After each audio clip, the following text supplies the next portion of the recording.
Assalamualaikum warahmatullahi wabarakatuh. Apa kabarnya anak-anak ustazah? Semoga anak-anak ustazah saat ini dalam keadaan sehat walafiat dimanapun berada. Walaupun anak-anak ustazah belajar di rumah saja, tapi tetap semangat ya. Oke anak-anak ustazah, kali ini kita masuk kepada materi pembelajaran kita, yaitu pada tema 1, subtema 1 tentang tumbuhan sahabatku. Lebih kepada pembelajaran ilmu pengetahuan alam atau IPA dengan topik kita cara berkembang biak pada tumbuhan. Pada pembelajaran kali ini, yang akan menjadi tujuan pembelajaran kita adalah mengetahui dan memahami perkembangbiakan generatif pada tumbuhan dan manfaatnya. Ya, kita ulangi lagi, tujuannya itu mengetahui dan memahami perkembangbiakan generatif pada tumbuhan dan manfaatnya. Bagaimana cara tumbuhan berkembang biak? Ya, tumbuhan itu berkembang biak dengan dua cara, yaitu generatif dan vegetatif. Generatif artinya perkembangbiakan tumbuhan itu melalui proses perkawinan, dikenal dengan istilah penyerbukan. Sementara perkembangbiakan tumbuhan dengan cara vegetatif artinya berkembang biak tanpa proses perkawinan. Pada perkembangbiakan secara generatif, pada tumbuhan hanya akan berlaku pada tumbuhan dengan yang memiliki bagian bunga sempurna.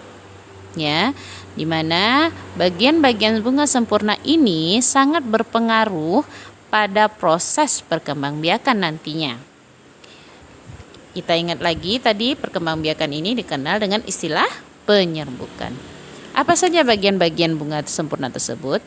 Yang pertama ada mahkota bunga. Mahkota bunga merupakan bagian bunga yang mempunyai bentuk paling indah karena memiliki warna tertentu. Fungsinya adalah untuk menarik perhatian serangga, di mana keberadaan serangga yang hinggap pada bunga akan membantu proses penyerbukan. Jadi karena warnanya indah, makanya serangga dengan senang hati datang tanpa disengaja membantu proses penyerbukan. Yang kedua itu kelopak bunga. Kelopak bunga merupakan bagian bunga paling luar yang menyeliputi mahkota ketika masih kuncup. Fungsinya adalah untuk melindungi mahkota bunga ketika masih kuncup. Kelopak bunga akan terbuka saat mahkota mekar. Nah, itu dia kelopak bunga ya. Jadi kan kita sering lihat tuh bunga yang sebelum berkembang tuh dia kuncup kan. Nah, di bagian luarnya itu namanya kelopak bunga.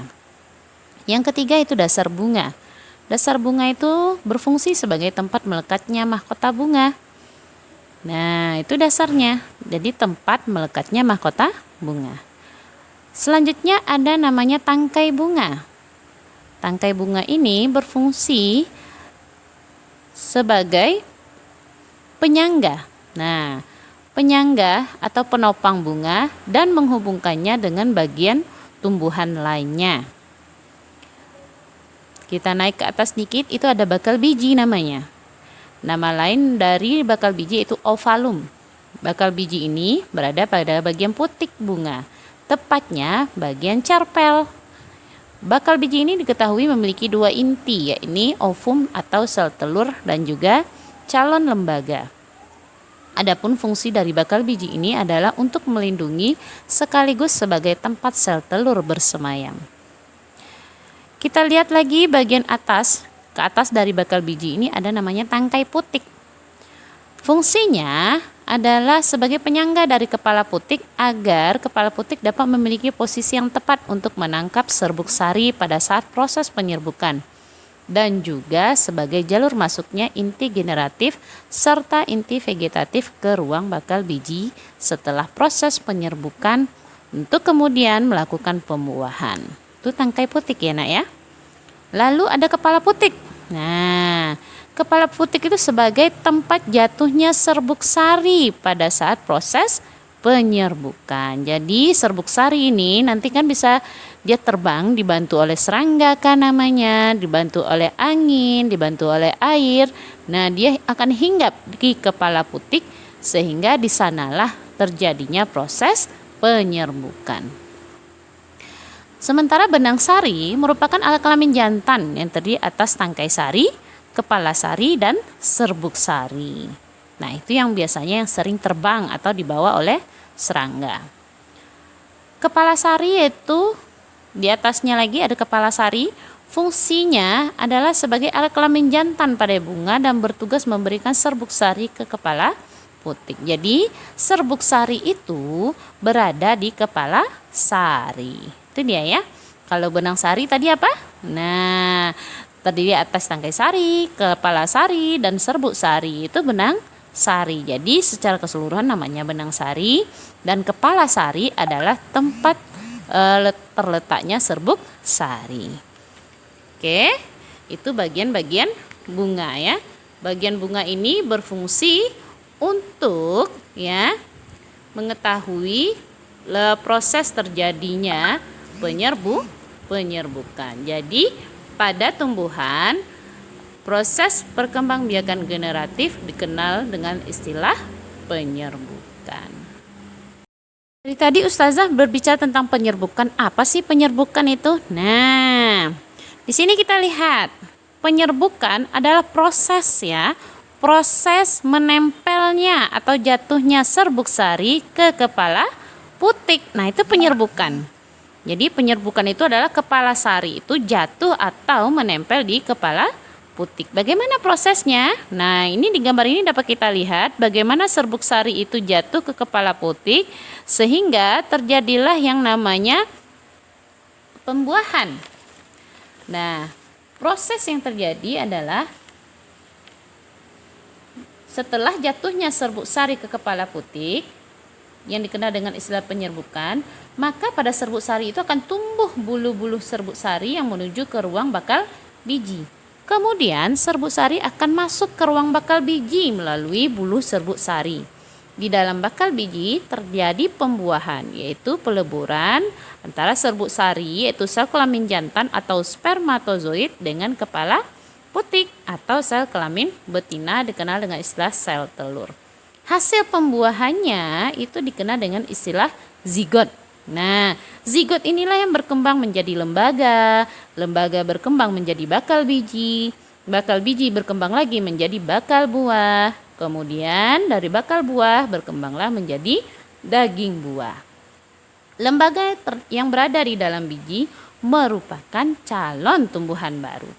Tumbuhan yang berkembang biak secara generatif itu seperti padi ya, mangga, durian, jambu, rambutan, dan sebagainya.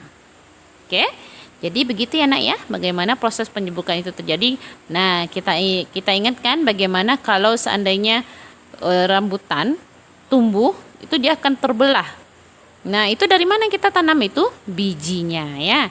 Bijinya itu yang terbelah, nanti tumbuhlah daunnya 2 lembar. Nah, itu dia ya, secara pembuahan secara generatif pada tumbuhan.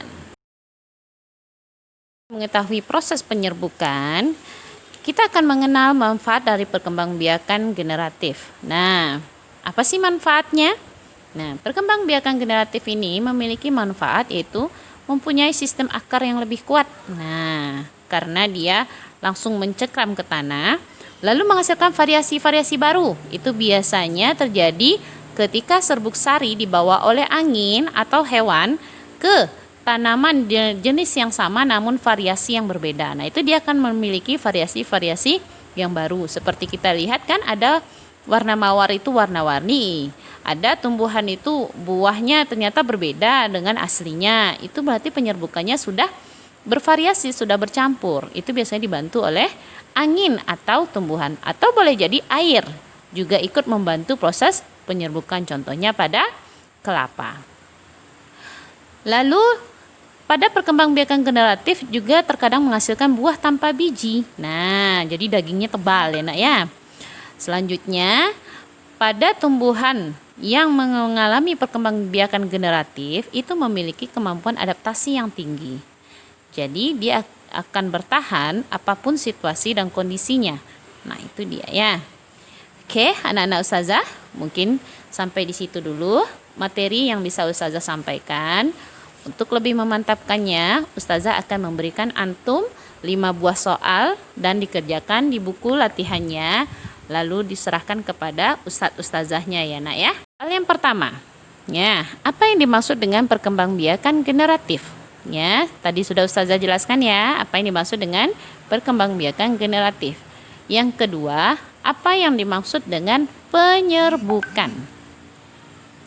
Yang kedua, apa yang dimaksud dengan penyerbukan? Yang ketiga, bagaimanakah proses penyerbukan bisa terjadi? Nah, bagaimana tadi? Oke. Yang keempat, apa fungsi dari kepala putik pada bunga sempurna? Nah, harus tahu ya apa fungsinya. Yang kelima, apa saja manfaat perkembangbiakan secara generatif bagi tumbuhan? Oke. Itu latihan sebagai pemantapan bahwa kalian sudah mengikuti materi ini dari awal. Mungkin itu saja dari Ustazah Ki dengan Assalamualaikum warahmatullahi wabarakatuh.